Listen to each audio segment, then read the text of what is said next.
Hi there, I'm Flavia and thank you so much for stopping by. Today I am very excited because we will be revealing the surprise behind Spellbinder's Crafty Advent Calendar, door number 9. In case you have missed any of the previous videos, know that you can find a link to a playlist in the description box down below. It has been a blast playing with this calendar and I am very pleased with all of the surprises so far, and today's surprise is no different. Behind door number 9 we have a small bag of Spellbinder sequins. These are perfect for embellishing your note cards as well as for creating a note card with a shaker window. Here is a closer look at another color of Spellbinder sequins that I already had, and they are both absolutely gorgeous in person. They have a beautiful holographic coating and they look really amazing. Since today's surprise is a bag of embellishments, instead of creating a note card, I thought I would show you how I like to store my embellishments, and later we will use today's surprise to decorate a previous note card. Can you guess which one it is? Whenever I get a new set of embellishments, I like to transfer it to one of my Elizabeth Ward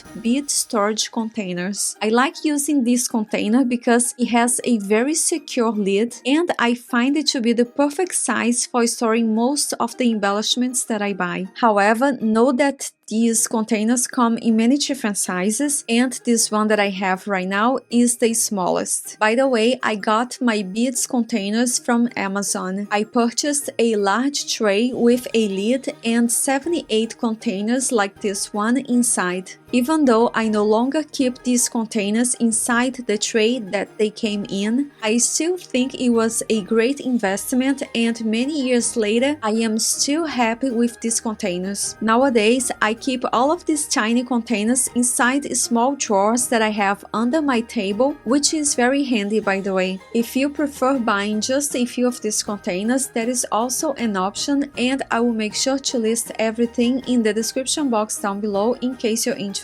What I also love about these containers is that they are clear, which allow us to see what we have without the need of opening the container to find out. By the way, if you're interested, I will add a link to the top right corner as well as to the description box down below to another video that you can check out later, where I talk more in depth about these containers and show you my process for organizing all of my embellishments. These containers also come with label sheets that we can place on top of the white lid, and I find that to be very helpful. To show you these yellow sequins in action, I will add some of it to a note card that I created with a stamp set from day 2 of this advent calendar. To pick up these sequins, I like to use a wax pencil, and I'm using the Barley Art glue to adhere each sequin to the note card. Here is a closer look, and I hope some of these tips were helpful to you. Thank you so much for spending this time with me, and I hope you tune in tomorrow for the reveal of door number 10. Take care and happy crafting!